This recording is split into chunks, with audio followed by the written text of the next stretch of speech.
There are meetings that change lives, and then there are encounters that alter the very destiny of humanity itself. This is one of those encounters. A meeting written not on paper, but perhaps in the invisible scripts of karma, destiny, or forces far beyond what we dare to comprehend. This is the story of a woman unlike any other. A rebel, a seeker, a soul driven by something more powerful than reason, more relentless than desire, the hunger for truth, ultimate truth. Her name was Helena Petrovna Blavatsky, a woman who refused to accept the world as it appeared, a woman haunted since childhood by visions, by voices, and by the image of a mysterious man, a man whose face appeared to her in dreams, whose presence walked beside her in moments of danger, whose gaze seemed to transcend not just distance, but the very fabric of space and time. Who was he? A phantom, a spirit, a guardian, or something far beyond? Years passed, and still, the visions persisted. A calling, a whisper in the dark, a promise made long before this life, a promise that one day they would meet.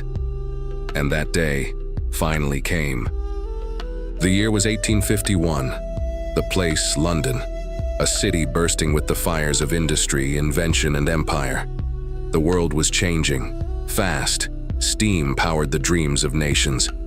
Iron and coal forged the skeleton of modern civilization. But beneath this noise, beneath the smoke, the progress, and the spectacle, something else was moving. Something hidden, something ancient.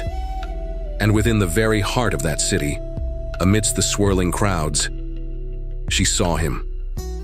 Not in a dream, not in a vision, but standing there, as real as the stones beneath her feet. Tall, commanding, draped in flowing robes, a turban crowning a face both regal and indescribably powerful. His eyes, oh, his eyes, eyes that penetrated not just the surface of the world, but the soul itself, a gaze that seemed to echo from lifetimes long forgotten. She froze. Every cell in her body trembled with recognition. And in that moment, she knew. It was him, the one who had watched her since the beginning. The guide, the protector, the teacher waiting in the shadows of eternity. And then, he spoke. His voice, deep, resonant, timeless, carried a message that would change everything. The time has come. 7 simple words, and yet, within them, the weight of centuries. Within them, the unfolding of a destiny that would shatter illusions and ignite a spiritual revolution that would echo far beyond the narrow borders of the 19th century. But who was this master? Who was she truly? And what exactly happened on that day in 1851, at the very heart of London? This is their story. The meeting of Blavatsky and Master Morya. The year, 1851. The heart of the Victorian era. London was pulsing, electrified by the grand spectacle of the Great Exhibition, a celebration of progress, of industry, of human mastery over matter itself. Inside the towering glass cathedral of the Crystal Palace, machines roared, metals gleamed, and inventions from every corner of the earth dazzled the eyes of millions. The future, it seemed, belonged to mankind, to steam, iron, science, and reason. But, as always, lies behind the noise, behind the applause, behind the glittering veil of progress. Something else was moving. Something not meant for the crowds, not meant for the newspapers, the scientists, or the royals. It was an exhibition of another kind, an exhibition invisible into the eyes of the ordinary, a gathering, not of inventors or engineers, but of forces, forces older than history, older than this world. And among the thousands moving through the streets of London that day, she was there, Helena Petrovna Blavatsky, a traveler, a seeker wandering through the chaos of the material world, while chasing a thread, a whisper, a promise. She had crossed oceans to be here, and though the world believed her presence was by chance, or curiosity. She knew better. Her entire being pulsed with a strange tension, a pull, as if the very air carried a frequency, a vibration, guiding her steps toward something inevitable. And then, she saw him. Not across a crowded room, not hidden in shadows, but standing there, in the open as though waiting, precisely, for her. Tall, imposing, dressed in the flowing robes of the East.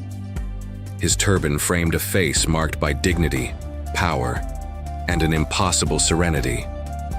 But it wasn't his appearance that struck her like lightning. It was his presence, a presence that vibrated through her bones, through the fabric of reality itself. Her breath caught, her pulse raced, her hands trembled. Because this was not a stranger, not a man she was meeting for the first time. It was him, the one. The face that had haunted her dreams since childhood. The figure that had appeared in moments of crisis, of danger, of revelation. He had walked beside her in visions, whispered to her in languages no human tongue could replicate, pulled her back from death more than once, when her reckless spirit pushed the limits of this world.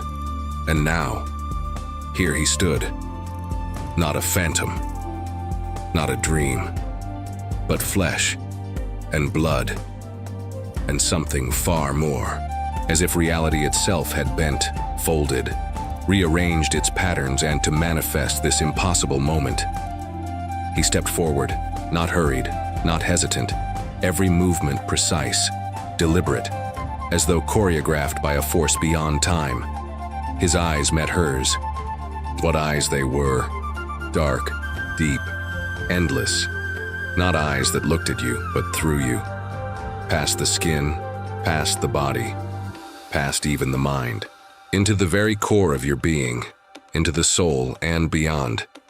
In that gaze, the illusion of separateness shattered. There was no you and I, no past, no future. Only presence, only the infinite, staring back at itself. Blavatsky stood frozen. Every fiber of her existence knew. It was him, the master, the teacher, the guardian, the one who had guided her across lifetimes, across worlds, across realities. But how? Why here? Why now? And then he spoke. His voice was not loud, not forceful. It was calm, yet absolute, a sound that was less heard and more experienced. It vibrated inside her chest and inside her bones, as if reality itself was adjusting to the frequency of his words. The time has come. Simple, uncomplicated, but beneath those words, a weight that carried centuries, millennia, perhaps entire cycles of existence. The time had come. For what? The question echoed within her, louder than the bells of Westminster, louder than the noise of the exhibition, louder than anything the outer world could ever produce. What? Was this time? The time to awaken? To remember? To serve? Or the time to step onto a path that could never be abandoned? A path that demanded everything, her life, her identity, perhaps even her soul. She opened her mouth, but no words came. There were no words for this. Only the pounding of her heart, the trembling of her hands, and the undeniable overwhelming force and of recognition. He looked at her, not with affection, not with emotion, but with something far greater, with knowing. As if every mistake she had made, every failure, every triumph, every scar from every lifetime, were all written plainly, obvious, irrelevant, because who she had been no longer mattered, only who she must become. And yet, he waited, for her, for the choice, because even this was not a command. It was an offering, an opening, to a path few had ever walked, and fewer still had survived. The time has come. But The time for what? The words echoed like thunder in her mind, and along with them, 1,000 questions erupted. Who, or what, was this man? A sage? A sorcerer? An illusion? A being of flesh or spirit? Or something neither and both? How could someone step from the realm of dreams into the waking world? And most of all, why had he called her? Why now? Why here? Why her? Was this a destiny written long before her birth? Or was it a trap? A test? A labyrinth from which there was no return? And so, standing there beneath the gray skies of London, in the midst of a world obsessed with machines, progress, and material glory, a different kind of revolution began. Silent, invisible, but unstoppable. The meeting had taken place. But its meaning, its purpose, and its consequences would not be revealed, not yet. Because this was only the beginning. Morya, or as some knew him, Mahatma M. A name whispered in esoteric circles, a shadow moving silently behind the veils of history, a presence both feared and revered. But who was he really? A man, a sage, a myth, or something else entirely? To understand Morya, one must abandon the shallow waters of ordinary thinking. This is not a story of saints in marble, nor of gods in the clouds. This is the story of a brotherhood, a lineage as old as the mountains themselves, and as secret as the breath between thoughts. They are known as the Mahatmas of the Himalayas, the guardians of the ageless wisdom, the keepers of the inner teaching, the invisible architects of humanity's spiritual evolution. Not gods, not angels, not disembodied spirits, but men, and yet something more than men. Men who had walked the same roads as all of us. Men who had suffered, struggled, and fallen, but who, through lifetimes of discipline, sacrifice, and transcendence, had risen beyond the gravitational pull of ordinary existence. Beings who had pierced the illusion of separateness, who had silenced the endless noise of the mind, who had subdued the tyranny of the senses, and in doing so, unlocked capacities so vast, so incomprehensible, that to the ordinary eye, they seemed supernatural. But were they supernatural, or were they simply natural in ways we have forgotten? According to the ancient esoteric traditions, the Mahatmas are not visitors from other worlds, but the inevitable future of humanity itself. They are what we can become. Morya was one of the most enigmatic among them. A prince by birth, a master by choice, a man who had renounced privilege, power, and comfort to tread the razor's edge of the occult path. A man of towering presence, physically formidable, over 6 feet tall, broad-shouldered, with the bearing of a warrior. But it was not his stature that made him formidable. It was his mind. A mind trained in the secret sciences of consciousness. A will honed to such perfection that thought itself became action. Distance became meaningless. And the barriers between what is called physical and what is called spiritual began to dissolve. But Morya was not a spirit, not an ethereal presence drifting through dimensions. No, he was flesh, bone, blood, a living being, breathing the same air, walking the same earth. And yet, his consciousness operated on levels utterly inaccessible to the common mortal. Helena Blavatsky made this distinction clear. She insisted, again and again, that the masters were not ghosts, nor hallucinations, nor fantasies born of a fevered mind. They were real. More real, perhaps, than the cities and empires that rise and fall with the tides of time. But then, who are they, really? And where do they dwell? The legends speak of Shambhala, of hidden monasteries beyond the reach of maps, of caves nestled deep within the frozen arms of the Himalayas, places protected not merely by geography, but by something far stranger, veils of perception, energetic barriers. mental filters that render them invisible to all but those who are invited. It is said that these beings are the custodians of the occult brotherhood, a lineage of adepts that predates all known civilizations: Egypt, Sumer, Atlantis, and even before. A lineage tasked with guarding humanity's most sacred knowledge, the science of the soul, the mechanisms of karma, the invisible laws that govern matter, energy, and consciousness itself. They do not interfere. They do not impose.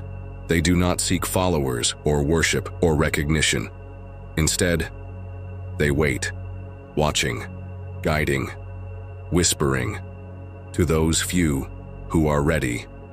And now, pause, reflect. How many times in the history of humanity have invisible forces stood silently behind the great movements of the world, without ever being seen, without ever being acknowledged? Revolutions, discoveries, awakenings, moments when entire civilizations shifted course. Were these truly the works of chance, or of human genius alone?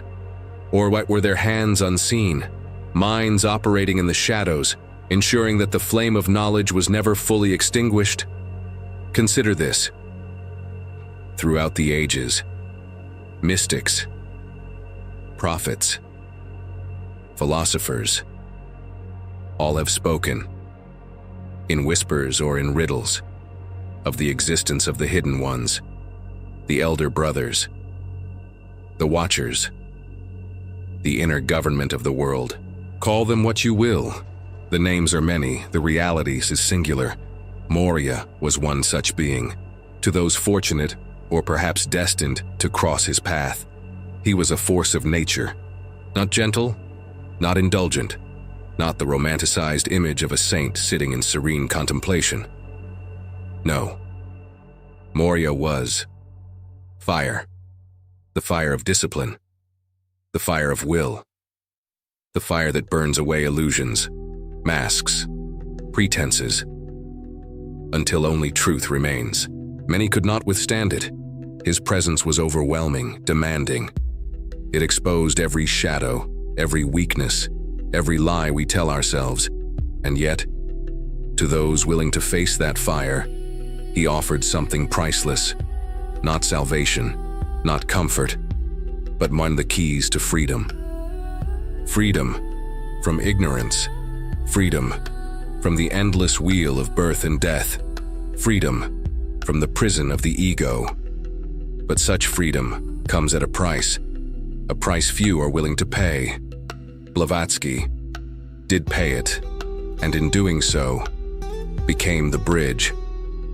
The bridge between this world and theirs, between the visible and the invisible, between the mundane and the sacred. But ask yourself, was this meeting an isolated event, a rare anomaly in the tapestry of human existence? Or are such meetings happening still, today, in quiet corners of the world, away from cameras, away from headlines, between the hidden ones and those who dare to seek? The encounter was brief, but irrevocable. Nothing would ever be the same.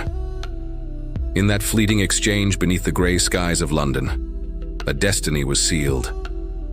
Morya, the one who had haunted her dreams since childhood, now stood before her, not as a phantom, but as flesh and as presence, his undeniable reality. And his words fell upon her like thunder wrapped in silk. There is a mission, not a suggestion, not an invitation, a declaration, a calling that transcended her personal desires, her fears, even her comprehension. A mission to bring the hidden wisdom of the East to the restless, skeptical, materialistic mind of the West. A mission to preserve what was on the verge of being lost, to ignite what had been forgotten, to awaken what had fallen into the deepest sleep. The ancient teachings, the occult science of the soul, the sacred knowledge of the laws that govern not only matter, but consciousness, destiny, the invisible architecture of the cosmos. But the task was not simply to speak. It was not to preach, nor to persuade. It was to transmit, to become a living bridge between worlds that had long been separated. And yet, before that bridge could be built, there was a price to pay, a test, a proving. Because the knowledge she sought to carry was not merely intellectual, it was vibrational, energetic, a force that demanded purity of purpose, strength of will, and a mind forged in the fires of inner transformation. Morya's gaze was clear, his message uncompromising. First, you must prove yourself, not to me, not to the Brotherhood, but to the law itself. And what does it mean to prove oneself in the eyes of cosmic law?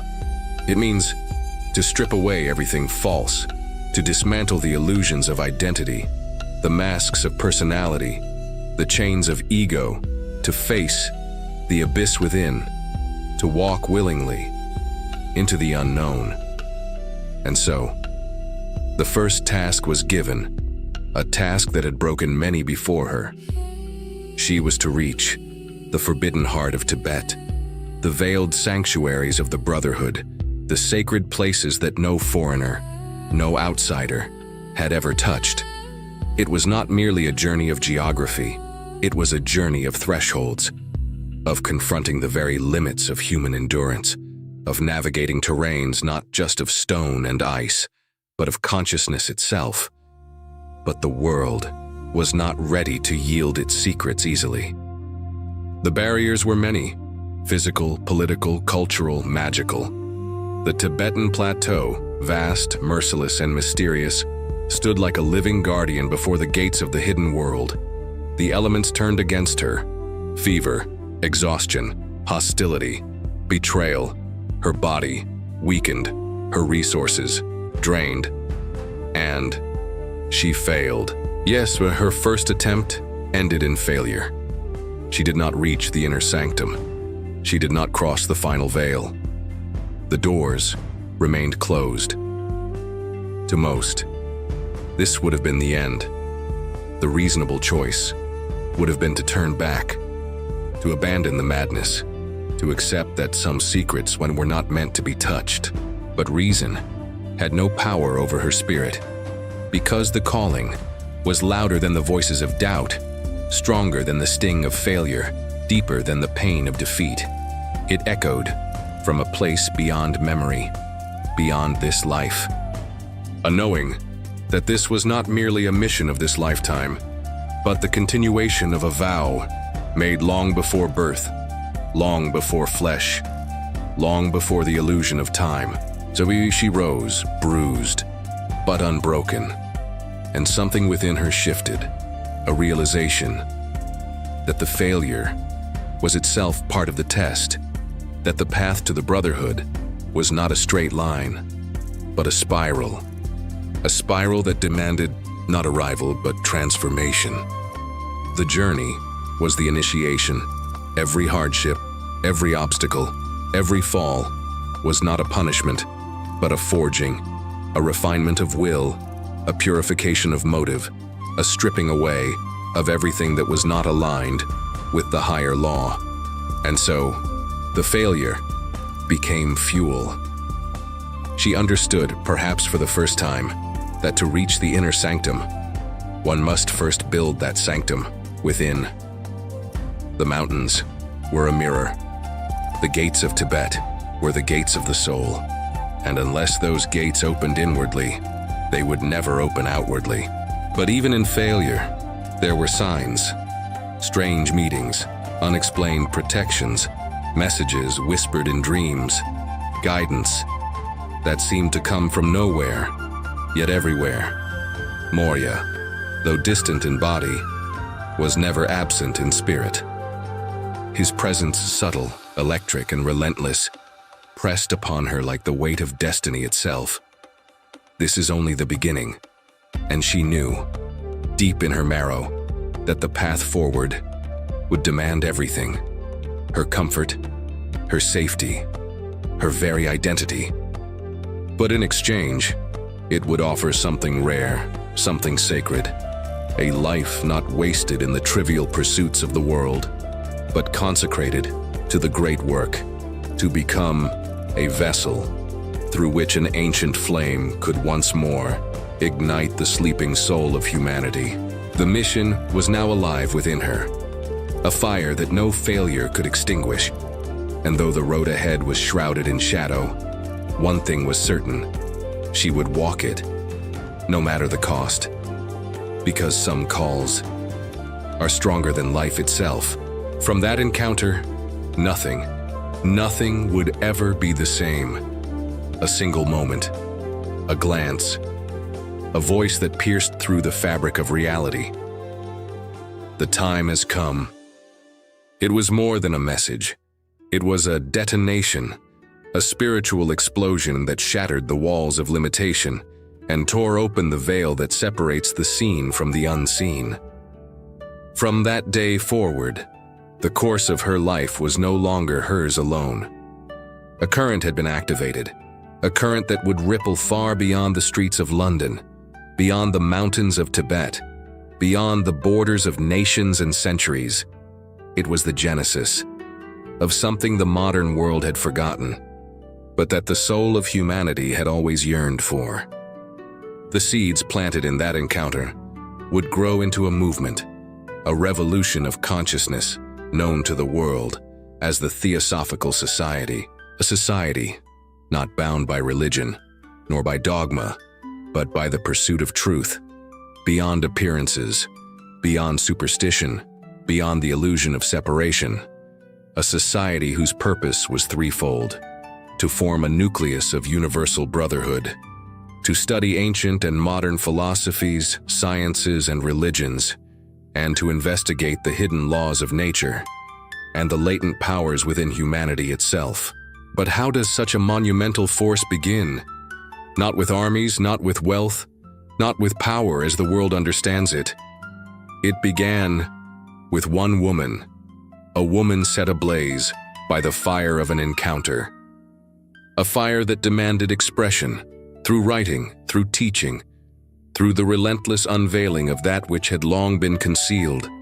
And so came the books. First, Isis Unveiled. A thunderous work, a challenge thrown directly into the face of materialism and blind dogma. A declaration that science and spirituality are not enemies, but reflections of the same universal truth, seen from different eyes. Then, years later, after further trials, initiations, and years walking between worlds, came the magnum opus, The Secret Doctrine, a book not written merely with ink, but with the very marrow of her being, a synthesis of the wisdom of ages, a cartography of the invisible universe, a key to the mysteries, both cosmic and personal. These were not just books. They were transmissions, energetic codes embedded in words meant to awaken something dormant in those capable of hearing beneath the surface. And yet, the true consequence of that meeting in 1851 was not just the founding of an organization, nor the writing of sacred texts. It was the rebirth of the ageless wisdom into the bloodstream of the modern world. Ideas that had been guarded in temples, caves, and inner sanctums now began to circulate among seekers in the cities, the salons, the universities, and the hidden lodges of the West. Concepts like karma, reincarnation, the unity of all life, once ridiculed or forgotten, began to seep into the collective psyche, not as beliefs, but as memories. Memories of something the soul has always known, but the mind had long forgotten. And yet, this path was not walked without a cost. For with light comes shadow. With revelation comes resistance. She faced ridicule, defamation, betrayal, attacks from skeptics, from religious authorities, from those whose power was threatened by the unveiling of forbidden truths. Her health collapsed, her body suffered, but her will remained unbreakable. Because that fire, once ignited by Morya's presence, could not be extinguished by any force in this world. And yet, as her physical life neared its end, a question began to linger, one that echoes, even now, across the corridors of time. Was the mission completed, or was this merely the beginning? Because the truth is, the encounter in 1851 was not just about her, and it was a transmission intended for anyone, across any time, who could hear, beneath the noise of the world, the same magnetic whisper: the time has come. For the mission was never about a person, nor about an organization. It was and remains about awakening, about remembering that beyond the distractions of the world, beyond the illusions of separation, there exists a hidden current, a lineage of light, a brotherhood not of flesh but of spirit, guiding, watching, waiting for those whose inner fire matches the flame once lit on that fateful day in London. And so, the question lingers. Did the calling end get with her, or does it still echo, I see right now, beneath the surface of this very moment, waiting for the one who dares to answer? Because some voices might never fade, some missions might never end, and some encounters, though they happen in the past, are in truth happening still. And now, I ask you, you, sitting there listening, watching, breathing, do you truly believe that encounters like this belong only to the past? That the age of whispers, visions, and sacred callings has faded into myth? Or could it be that the veil, is thinner than you've ever dared to imagine? Perhaps there are eyes watching you now, not with judgment, not with control, but gaze with an ancient patience, a gaze that has observed the rise and fall of civilizations, of souls, of stars themselves. Perhaps there are whispers, threaded between the silence of your thoughts, calling you softly, persistently, waiting for you to notice. Have you felt it? In the strange pull of coincidences, in the unexplainable magnetism of certain dreams, in the eerie familiarity of places you've never been, or the sudden knowing of truths you've never been taught. You see, because the truth is, the signs are never absent. They are woven into the very fabric of your reality, in the moments you dismiss as chance, in the faces that pass you by, in the strange feeling that something or someone is waiting. And one day, you turn a corner, not expecting anything, not searching for anything. And there, standing in the shadow of the mundane, is a presence, a figure whose gaze feels older than time itself, eyes you that have witnessed the birth of suns and the fall of empires, and that gaze locks onto yours, and not with words at first, but with something deeper, a current, electric, timeless. It bypasses the mind. It goes straight to the marrow of your being, and then, in a voice that seems to echo both outside and inside you, you hear, "The time has come. Not her time, not his time, not their time, let your time be." And in that instant, 1,000 memories flood your senses, memories that are not from this life, or perhaps not even from this world. A knowing rises, undeniable, unstoppable, that everything that has led you to this moment was never random. The pain, the longing, the endless search, the quiet ache that something was always missing. It was the preparation, the initiation, disguised as life itself. And now, the question is no longer philosophical.